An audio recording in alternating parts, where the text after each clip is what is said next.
Jake Morrison stood in the massive hall and looked up at the ceiling that seemed to stretch forever above his head. The Galactic Council chamber was built to make visitors feel small, and he knew it was working exactly as planned.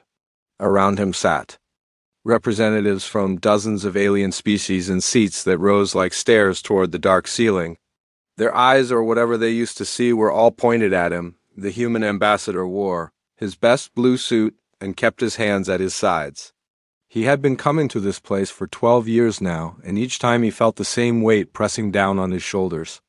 Today felt different, though, because today the council was not asking for anything. They were telling Speaker Valder rose from the center seat. The Zeltharian was twice as tall as Jake and had 4 arms that moved like dancing snakes. His skin looked like gray stone, and his eyes were made of something that sparkled like broken glass. When he spoke, his voice filled the entire chamber without any need for machines to make it louder. "Ambassador Morrison," Valder began in his. Words echoed off the walls. "Humanity has been a member of this council for 12 of your years. In that time, your species has contributed certain useful innovations and problem-solving methods. However, the council has reached a decision regarding your future status." Jake felt his aide Lisa Grant tense beside him, but he kept his face blank and calm. Lisa was young and still believed that fairness mattered in places like this. Jake had learned better over the years. He nodded once to show he was listening. "The Council requires that Earth surrender control of all military vessels to Zeltharian oversight within 90 standard days," Valder continued. "Your economic policies will be managed by Kravani trade specialists to ensure proper integration with galactic markets.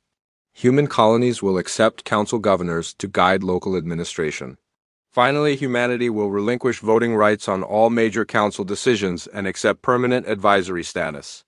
The words hit Jake like physical blows, but he did not move or change his expression. Around the chamber, he could see other species watching his reaction. The insect-like Chamek clicked their mandibles in what might have been approval. The energy beings called Luminari pulsed brighter. The water-breathing delegates from the deep worlds said nothing, but their tentacles moved in patterns that Jake had learned meant agreement. "These terms are not negotiable," Valder added. "They reflect the Council's unanimous decision that humanity requires guidance to reach its full potential as a galactic citizen. Your aggressive tendencies and unpredictable nature have caused concern among the established members." Jake almost smiled at that. Aggressive tendencies. In 12 years, humanity had never started a fight or broken a treaty or failed to honor an agreement. Their crime was asking too many questions and suggesting different ways to solve problems.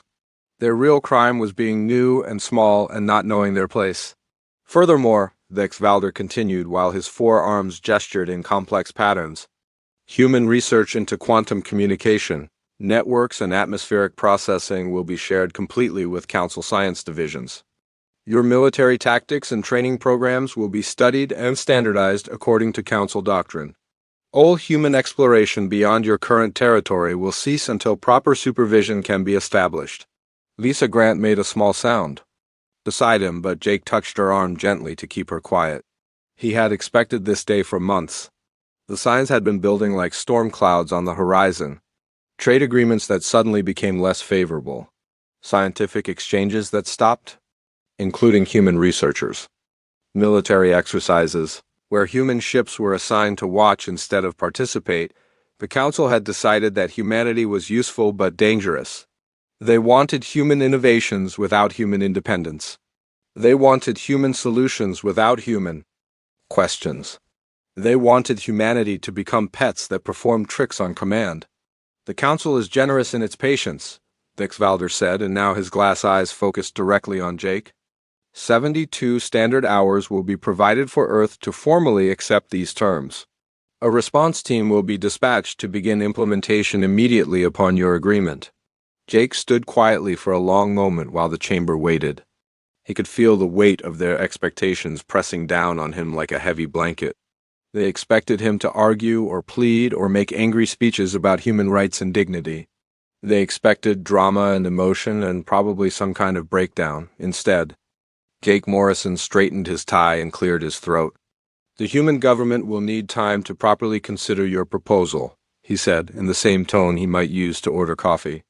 72 hours should be sufficient for our review process. Vex Valder seemed surprised by the calm response. Several other delegates shifted in their seats or made sounds that might have been confusion. They had prepared for human anger, not human politeness. Very well, Vex Valder finally said. The Council will await your formal acceptance of these terms. This session is concluded. As Jake and Lisa walked toward the exit, Jake noticed something he had never seen before. The delegates were not celebrating or congratulating each other.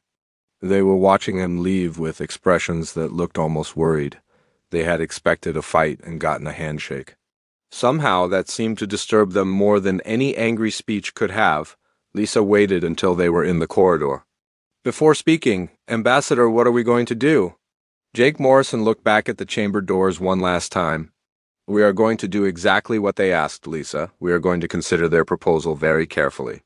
He smiled for the first time in hours. Very carefully indeed. President Maria Santos sat at the head of the long table in the emergency meeting room, deep beneath the White House. The walls were thick enough to stop any listening devices, and the room had no windows to the outside world. Around the table sat the most important people in human space, including Admiral Ben Carter, who commanded the Earth Fleet, and General Susan Walsh, who ran planetary defense. Dr. Allen Brooks looked tired as he spread papers across the table. The chief science officer had been awake for 18 hours straight, running calculations and checking data. His coffee cup was empty, but his hands still shook slightly from too much caffeine. The numbers are not good, Dr. Brooks said, without any introduction or pleasant conversation. If the Council imposes trade sanctions, we lose access to rare minerals from the Kravani systems. Our manufacturing capacity drops by 30% within 6 months. If they block our research partnerships, we fall behind in quantum physics and bioengineering. Admiral Carter leaned forward in his chair. His uniform was perfectly pressed, even though he had flown directly from the Mars orbital shipyards. What they want is surrender without calling it surrender. They want our fleet under their control and our colonies under their governors. That makes us slaves with better food. General Walsh nodded in agreement. Her short gray hair caught the light from the ceiling panels. The military assessment is clear. We cannot fight the entire Council if they decide to use force. Their combined fleets outnumber ours 50-1. But we also cannot accept their terms and remain human. President Santos listened to each report without interrupting. She had been expecting this moment since the day humans first joined the Galactic Council. The honeymoon period was over, and now came the real test of whether humanity would keep its independence or become another client species. There is a third option, she said quietly when the others finished speaking. We leave. The room went silent. Dr. Brooks looked up from his papers with surprise on his face. Admiral Carter raised one eyebrow. General Walsh just nodded slowly as if she had been thinking the same thing. Complete withdrawal from the Council, President Santos continued. We terminate all treaties and agreements. We recall our diplomats and close our trade offices. We consolidate our fleet around Earth and our existing colonies. We become an independent human nation again. Dr. Brooks cleared his throat nervously. Madam President, the economic consequences would be severe. We would lose access to technologies that we do not yet fully understand. Our growth rate would slow significantly. But we would be free, Admiral Carter said. Free to make our own decisions and our own mistakes. Free to explore space at our own pace and in our own way. President Santos stood up and walked to the wall display that showed a map of human space. 27 colonies spread across 15 star systems. 3 major shipyards. 6 research stations. Not much compared to the ancient empires of the galaxy, but it was theirs. The question is not whether we can survive alone, she said while looking at the display.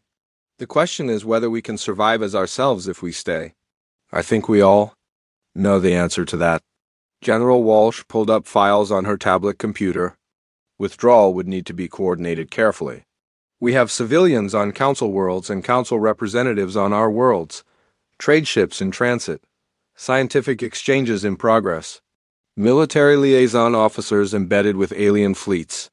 How long would full withdrawal take? President Santos asked. 60 hours if we move fast, Admiral Carter replied. Our people are professionals. They know how to pack quickly and leave cleanly when necessary. Dr. Brooks was still shaking his head. We will be cut off from galactic civilization. Our children will grow up knowing less about the universe than we do. We will become a backwater species. President Santos turned back to the table. Or we will become something unique. Something that the galaxy has never seen before. A species that chose freedom over comfort and independence over security. She sat back down and looked each person in the eye. I am not going to order this decision. It has to be unanimous among the leadership. If anyone at this table believes we should accept the council terms, then we will find a way to make that work. Admiral Carter spoke first. I vote for withdrawal. Better to face the unknown as free humans than to face the future as council pets? General Walsh was next. Agreed. Military forces remain loyal to Earth, not to alien governors. Dr. Brooks was quiet for a long time. Finally, he sighed and nodded. I am scared of what we might lose, but I am more scared of what we might become. Withdrawal. President Santos felt a weight lift from her shoulders. Then it is decided. Admiral Carter, please begin immediate fleet consolidation. General Walsh, coordinate the recall of all civilian personnel. Dr. Brooks, secure our research data and terminate all scientific exchanges. Over the next 60 hours, human space became a whirlwind of quiet activity. Transport ships appeared at council worlds to collect human diplomats and their families. Trade vessels completed their current contracts and began the journey home. Scientific teams packed their equipment and abandoned research projects that had taken years to develop. Jake Morrison supervised the closure of the human embassy on Nexus Prime. He packed his personal items in a single bag and watched his staff carefully crate diplomatic files and communication equipment. The Zeltharian security forces watched everything but did not interfere on the final day. Jake Morrison requested one last meeting with the council. He stood in the same chamber where he had received the ultimatum and delivered humanity's response in the same calm voice he had used before. The human government has carefully considered the council's proposal, he said while looking directly at Speaker Thex Valder. We have decided to respectfully decline. Effective immediately, humanity withdraws from the Galactic Council and terminates all associated treaties and agreements. We thank the Council for the opportunities provided during our membership and wish you prosperity in your future endeavors. Thex Valder seemed shocked by the simple statement.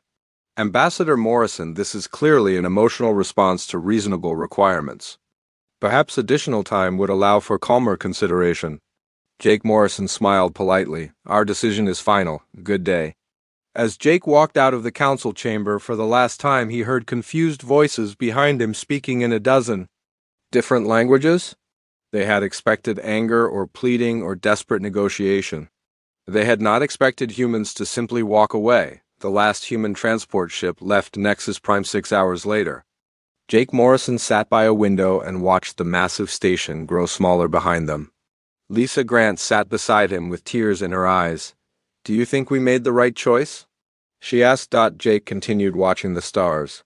Ask me in 10 years, Lisa. Ask me in 10 years. 1 year had passed since the last human ship left Nexus Prime, and Speaker Thex Valder was beginning to understand that he had made a serious mistake. He stood in his private office looking at reports that painted a picture he did not want to see. The galaxy was slowly falling apart without humans to hold it together.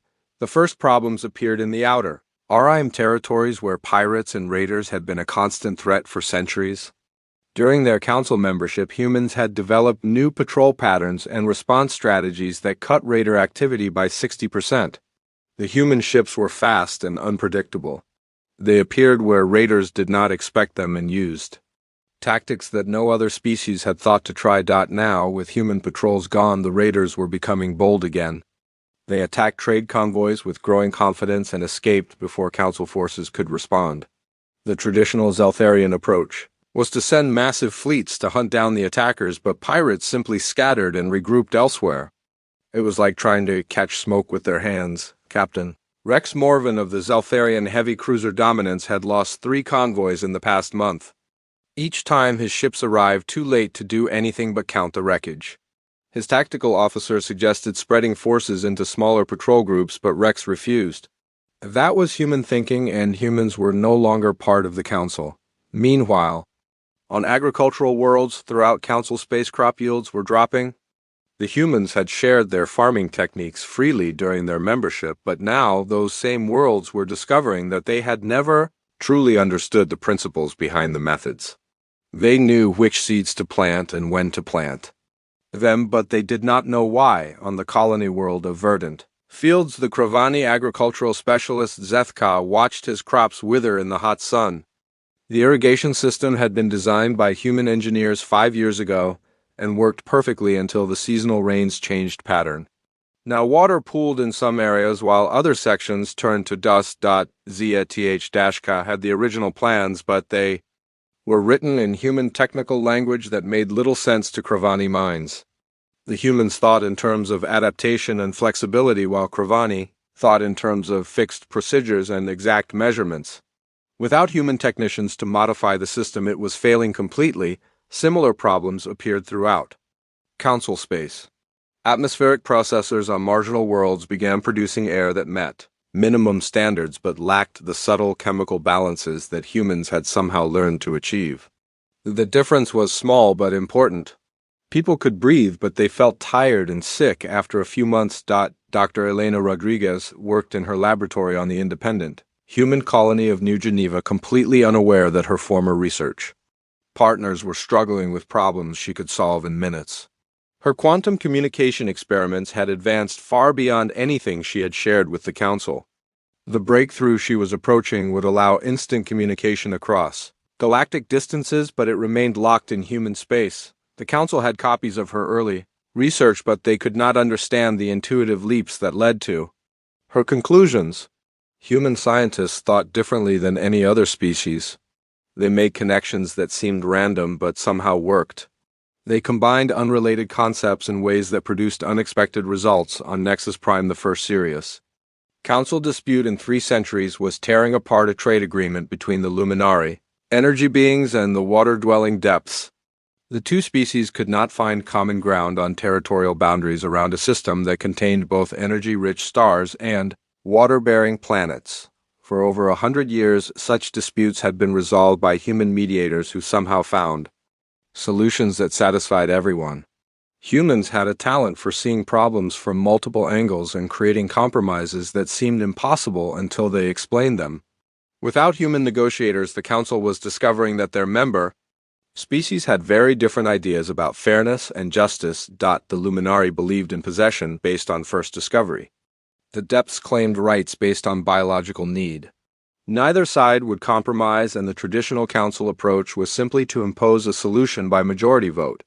But majority votes created winners, and losers remembered their defeats for centuries. Admiral Kate Sullivan commanded the human exploration fleet from her flagship, the HFY Horizon, and received regular reports about Council difficulties from sympathetic contacts.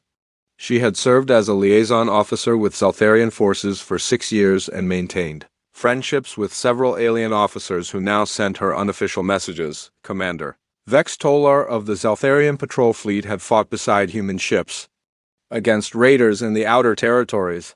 His messages to Kate were carefully worded, but the meaning was clear.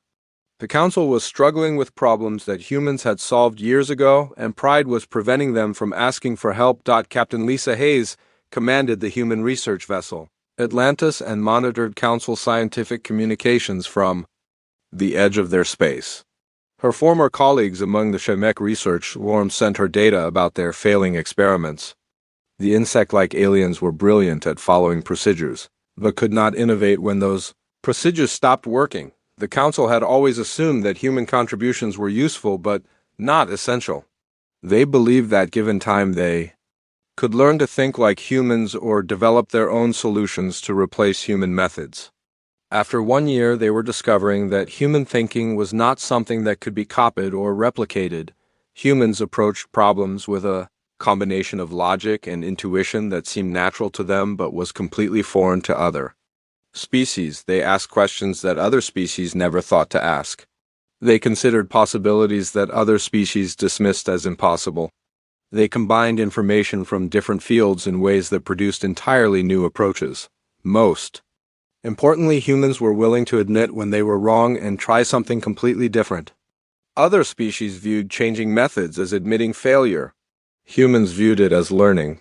That difference in attitude allowed humans to adapt and innovate while other species remained locked in traditional thinking. Speaker.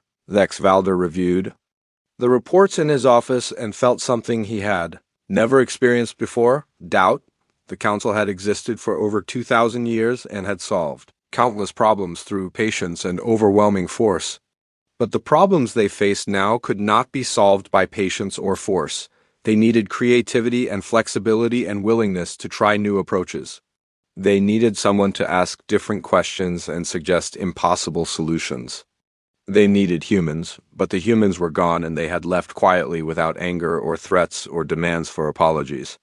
They had simply walked away and closed the door behind them. Now the council was discovering that the door could not be opened. From their side, the greatest military and economic powers in the galaxy were learning that some problems could not be solved with superior numbers or advanced technology. Some problems required a different way of thinking, and that way of thinking had left with the humans. Thex-Valdor set down the reports and looked out his window at the stars. Somewhere out there, humans were building something new, while the council struggled to maintain something old. He wondered for the first time which approach would prove more successful in the long run. 3 years after humanity disappeared from galactic politics, the first major economic crisis in 1,000 years struck the Kravani Federation like a collapsing star. Trade Minister Nex Volan stared at shipping reports that made no sense to his logical merchant mind and felt panic growing in his chest like a living thing. The numbers were impossible, but they were also undeniably real. Transport costs had increased by 40% over the past year. Shipping routes that had been profitable for centuries were losing money. Entire trade networks that had connected distant systems were breaking down because nobody could figure out how to make them work efficiently. During their council membership, humans had quietly revolutionized galactic logistics with algorithms and scheduling systems that seemed simple but produced remarkable results. They had shared their methods freely, and council worlds had implemented human innovations without truly understanding the principles behind them. Now those systems were failing and nobody knew how to fix them. The Kravani had always been the greatest traders in the galaxy. They understood profit and loss and market forces better than any other species. But human logistics were based on concepts that went beyond simple economics. Humans considered factors that Kravani dismissed as irrelevant, like crew morale and weather patterns and the psychological effects of long space journeys. Admiral Kate Sullivan received desperate messages from her former contacts throughout council space.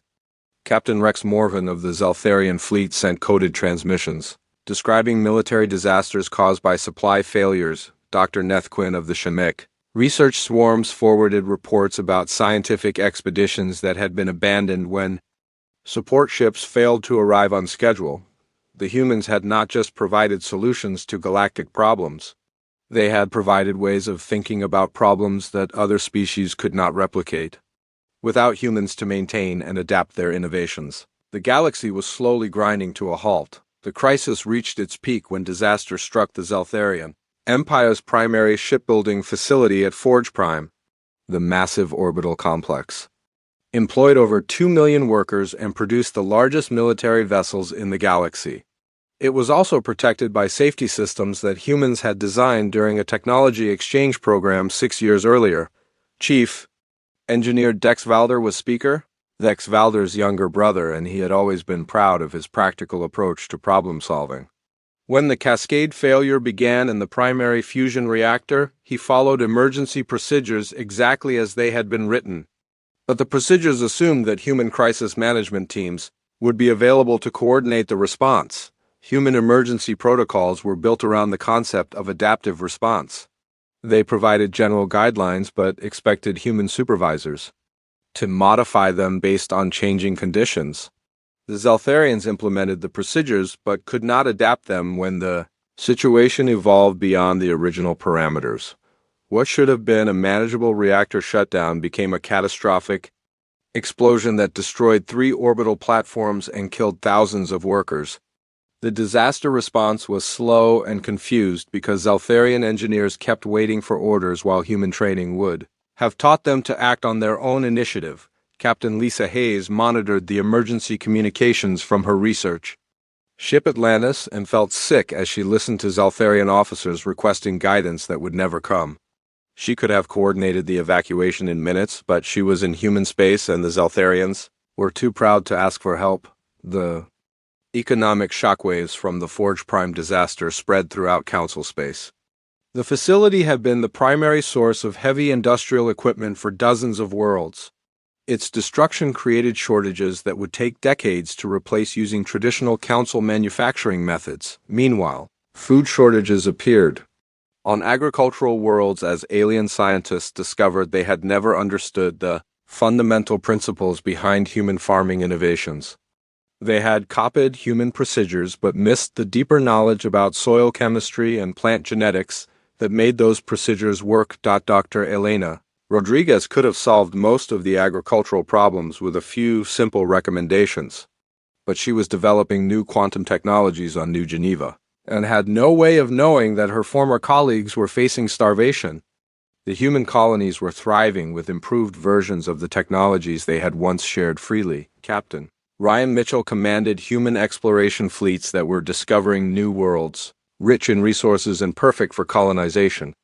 His ships used advanced sensors that combined human intuition with alien technology in ways that produced better results than either approach could achieve alone. But those innovations remained locked in human space. The Council made desperate attempts to reverse engineer human technologies but failed repeatedly. They had the end products, but not the thought processes that created them. Human innovations were like poetry translated into mathematics. The words could be copied, but the meaning was lost. Speaker Thex Valder called emergency sessions to address the growing crisis, but the Council had no solutions to offer. Traditional approaches that had worked for centuries were useless against problems that required human creativity and flexibility. The galaxy's greatest civilizations were discovering that their ancient wisdom was not enough. Secret meetings began among Council members as individual species considered private negotiations with human colonies. The Luminari energy beings were particularly interested in human quantum research. The depths had agricultural worlds that desperately needed human expertise. Even the proud Zeltharians quietly discussed the possibility of hiring human consultants, but humanity remained united in its independence. President Carlos Mendoza had replaced Maria Santos and maintained the policy of complete separation from Council affairs.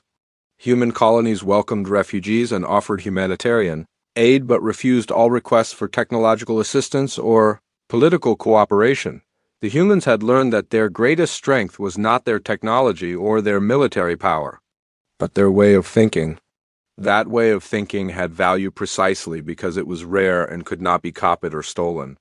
By walking away from the Council, they had made themselves indispensable. Trade routes that had connected civilizations for millennia were breaking down. Scientific research that had advanced steadily for centuries was stalled. Military forces that had maintained peace through overwhelming power were failing against problems that required intelligence rather than strength. The galactic economy was collapsing not because of war or natural disaster, but because the galaxy had lost its problem solvers. The Council had treated humans as useful but replaceable junior partners and now discovered that they were neither useful nor replaceable. They were essential. Commander Sarah Blake served as humanity's foreign affairs coordinator and received increasingly desperate messages from Council worlds. The requests were always carefully worded to avoid admitting weakness, but the meaning was clear. The galaxy needed human help and was willing to pay almost any price to get it, but the price humans demanded was simple and non-negotiable. Complete recognition of human independence and sovereignty. No more junior partnerships or guided development or alien oversight. The galaxy could deal with humanity as equals or not at all. As the crisis deepened, Council members began to realize that their ultimatum 3 years earlier had been the greatest strategic mistake in galactic history. They had demanded human submission and received human independence. Now they were learning the true cost of their arrogance. The humans had walked away quietly and left the galaxy to collapse under the weight of its own rigid thinking. 5 years after humanity left the Galactic Council, the first Devourer ships appeared at the edge of known space like dark omens of approaching doom. The alien vessels were unlike anything the galaxy had ever encountered. They moved without engines that anyone could detect, and their hulls seemed to absorb light rather than reflect it. Most terrifying of all, they consumed entire worlds to fuel their expansion across the stars. Admiral Kex Molvar of the Zeltharian border fleet sent the first warning messages, but his reports seemed too incredible to believe. Entire star systems were going dark. Planets were being stripped of their atmospheres and crushed into raw materials. Billions of lives were ending in silence as the Devourers advanced through space, like a plague of mechanical locusts. The Council's response followed traditional military doctrine. They assembled massive fleets with overwhelming firepower and advanced to meet the threat with the confidence of civilizations that had never truly been challenged. The result was the greatest military disaster in galactic history. The Devourers did not fight like any known enemy. They appeared to learn from each engagement and adapted their tactics in real time. Council forces that had trained for centuries to fight each other were useless against an enemy that ignored established rules of warfare. Traditional battle formations were torn apart by weapons that seemed to bend the laws of physics. Captain Rex Morvan watched his heavy cruiser dominance. Torn in half by forces he could not understand, and felt terror for the first time in his long military career. The Devourer ships moved like living things and fought with a coordination that no organic species could match. They were not just aliens. They were something fundamentally different from anything the galaxy had produced. The Shymek hive worlds fell first because their rigid command structures could not adapt quickly enough to counter Devourer tactics. Entire swarms of insect warriors were consumed by weapons that converted living tissue into energy for the alien war machine. The highly organized Chemek society that had survived for millions of years collapsed in weeks. The depths dwellers tried to hide in their ocean worlds, but the Devourers had ways of reaching any environment. They drained entire planets of water and converted the liquid into fuel for their ships. Ancient underwater cities that had existed since before other species reached space were destroyed in hours. Even the energy-based Luminari were not safe. The Devourers had weapons that could trap and consume pure energy, leaving empty space where once bright beings had danced among the stars. The Luminari, who had considered themselves beyond physical threats, learned that nothing was beyond the reach of the approaching darkness. Meanwhile, humanity thrived in their independent territories, completely unaware of the approaching threat. Their colonies had expanded to 32 worlds using improved technologies that combined human innovation with lessons learned from their council years. Captain Ryan Mitchell's exploration fleets were discovering new systems, rich in resources and perfect for human settlement. President Carlos Mendoza governed from New Washington, a thriving world that had become the capital of human space. The planet was a testament to human adaptability, with cities that incorporated alien architectural concepts modified by human creativity. Gardens grew plants from a dozen worlds, creating environments that no other species had imagined possible. Admiral Tom Parker commanded the combined human fleets from his flagship, the Aeons Liberty, and received regular reports about expanding human territory and growing prosperity. The decision to leave the Council had proven correct in every way that mattered. Humanity was free and strong and confident about their future among the stars. Then the first desperate messages began arriving from the edges of Council space. They came through unofficial channels and were carefully worded to avoid admitting weakness, but their meaning was unmistakable. The galaxy was facing an existential threat, and traditional responses were failing completely. Commander Sarah Blake received the most detailed reports through her network of contacts among moderate council members. The descriptions of Devourer capabilities read like science fiction, but the evidence was overwhelming. Entire civilizations were being consumed by an enemy that seemed to come from outside known reality. Dr. Elena Rodriguez analyzed the technical data about Devourer weapons and technology from her laboratory on New Geneva. Her quantum research had advanced far beyond anything shared with the Council, and she began to see patterns in the alien methodology that others missed. The Devourers were not just advanced. They were using principles that the galaxy had never encounter. The breakthrough came when Dr. Rodriguez realized that Devourer technology was based on quantum manipulation of matter at the subatomic level. They could literally reshape reality by altering the fundamental forces that held atoms together. No conventional weapon could affect them because they existed partially outside normal space-time, but human quantum research had reached the point where similar manipulations might be possible. The innovations that Dr. Rodriguez had developed in isolation could potentially counter Devourer technology.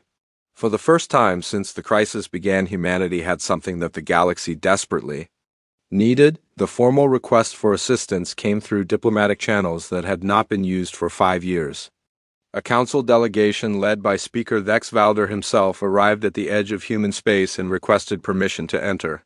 The proud Zeltharian who had delivered humanity's ultimatum was now reduced to begging for help.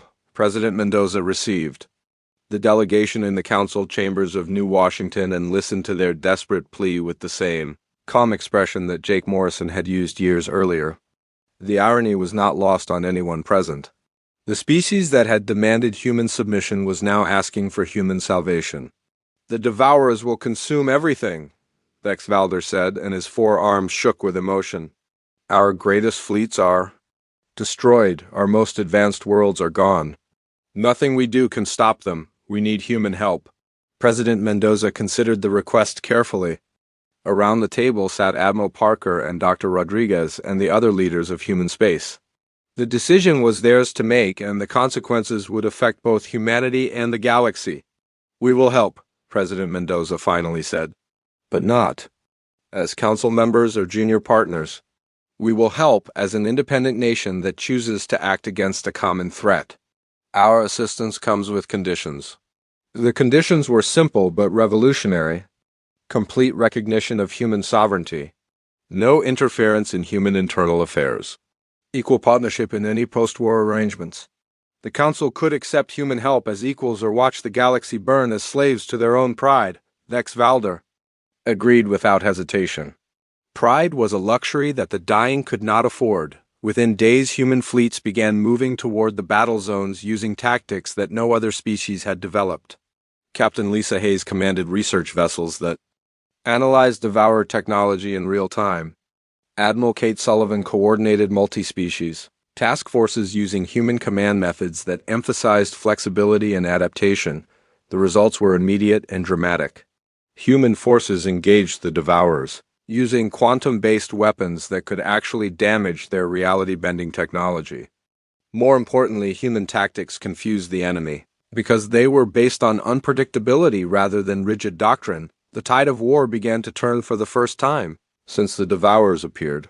The galaxy was learning that some threats could only be countered by thinking in completely new ways, and humanity was the only species that had mastered the art of thinking differently.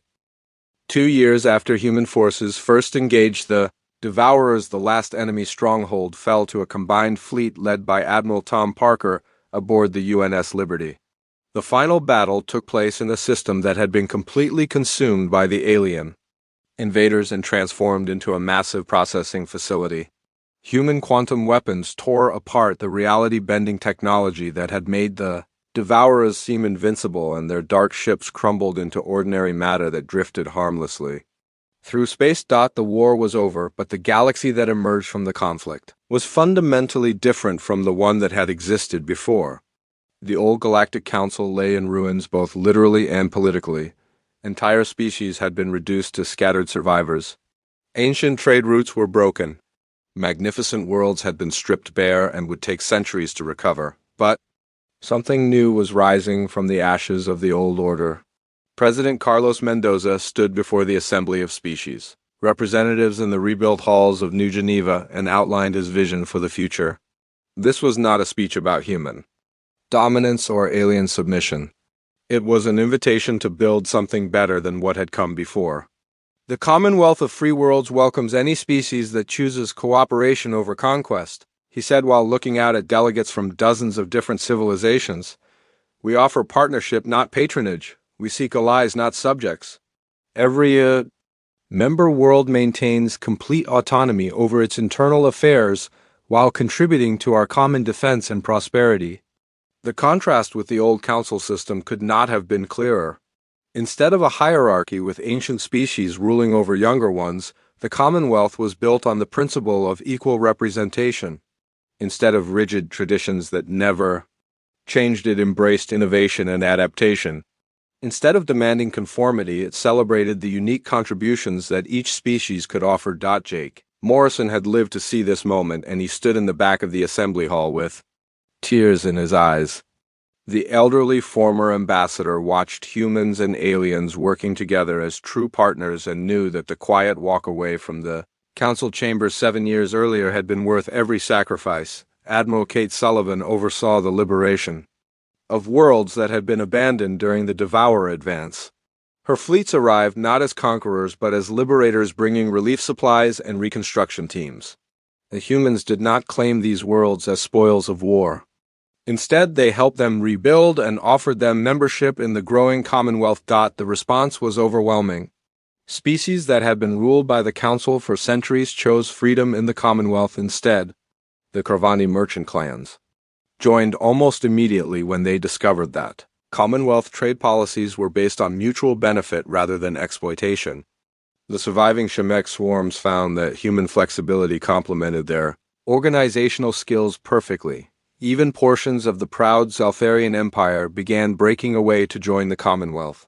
Younger Zaltharians who had served alongside human forces during the war had learned to appreciate human methods and wanted to continue the partnership. Speaker Thex Valder found his empire fragmenting as more and more worlds chose human friendship over Zaltharian domination. The old council still existed, but as a shadow of its former self. Reduced to perhaps a dozen core worlds, it continued to function as a regional government but no longer claimed authority over galactic affairs. The age of ancient empires imposing their will on younger species was ending, and a new age of voluntary cooperation was beginning. Captain Lisa Hayes commanded research stations throughout Commonwealth, space where human and alien scientists worked together on projects that neither could complete alone. The quantum communication networks that Dr. Elena Rodriguez had developed were being improved by luminary energy manipulation techniques. Atmospheric processors were becoming more efficient thanks to depth dweller understanding of fluid dynamics. The innovations emerging from these partnerships were beyond anything that either humans or aliens had achieved separately. Human creativity combined with alien knowledge produced solutions to problems that had seemed impossible. The Commonwealth was becoming a center of technological and social advancement that attracted the best minds from across the galaxy. Trade flourished under Commonwealth policies that encouraged innovation and fair competition. Captain Ryan Mitchell's exploration fleets were discovering new worlds weekly, and every discovery was shared freely among member species. Instead of racing to claim territory, Commonwealth members cooperated to develop resources in ways that benefited everyone. Dr. Elena Rodriguez had become the Commonwealth's chief science advisor, and her quantum research was revolutionizing everything from space travel to medicine. Working with alien colleagues, she had discovered principles that no single species could have found alone. The combination of human intuition and alien logic was unlocking secrets of the universe at an unprecedented rate, but perhaps the most important change was in how conflicts were resolved. Instead of imposing solutions by force or majority vote, the Commonwealth used human mediation techniques to find compromises that satisfied all parties.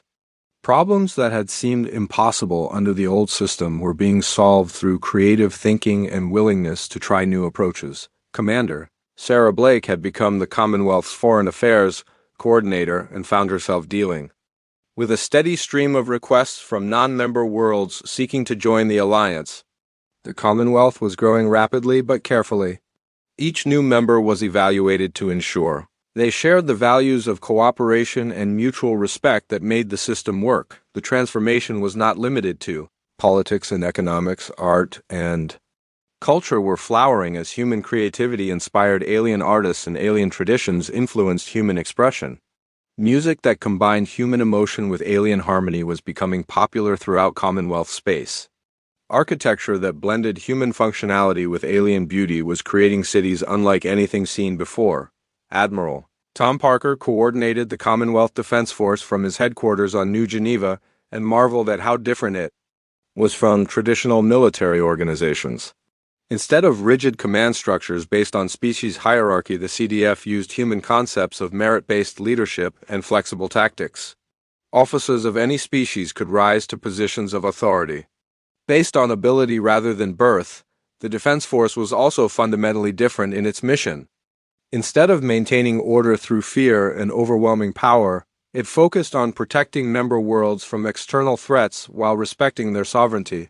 The CDF intervened only when invited and withdrew as soon as threats were eliminated. President Mendoza stood on the observation deck of New Geneva station and watched ships from dozens of species dock peacefully at the same ports. Kravani traders worked alongside human merchants. Zeltharian engineers collaborated with Shemek technicians. Luminary energy beings shared research with human quantum physicists. 7 years earlier, humanity had walked quietly away from the Galactic Council because they refused to surrender their independence. Now they were the center of a new galactic civilization based on the principles they had refused to abandon. Freedom and cooperation had proven more powerful than dominance and control. The galaxy had learned that strength came not from forcing others to submit but from inspiring them to cooperate. The Commonwealth was growing because it offered something that no previous galactic government had provided. It offered hope. Jake Morrison joined President Mendoza on the observation deck, and they watched the busy traffic of free commerce and voluntary cooperation. The old ambassador smiled as he remembered the day he had delivered humanity's ultimatum to the Council. "Do you think they understand now?" Jake asked while pointing toward the distant stars where the remnants of the old Council still struggled with ancient methods. President Mendoza nodded slowly. "Some of them do. The smart ones are already asking to join us. The others will learn eventually, or they will be left behind." The galaxy had discovered what humanity had always known. Sometimes the most powerful response to a threat was not to fight it, but to make it irrelevant by offering something better. The Commonwealth was that something better, and it was growing stronger every day.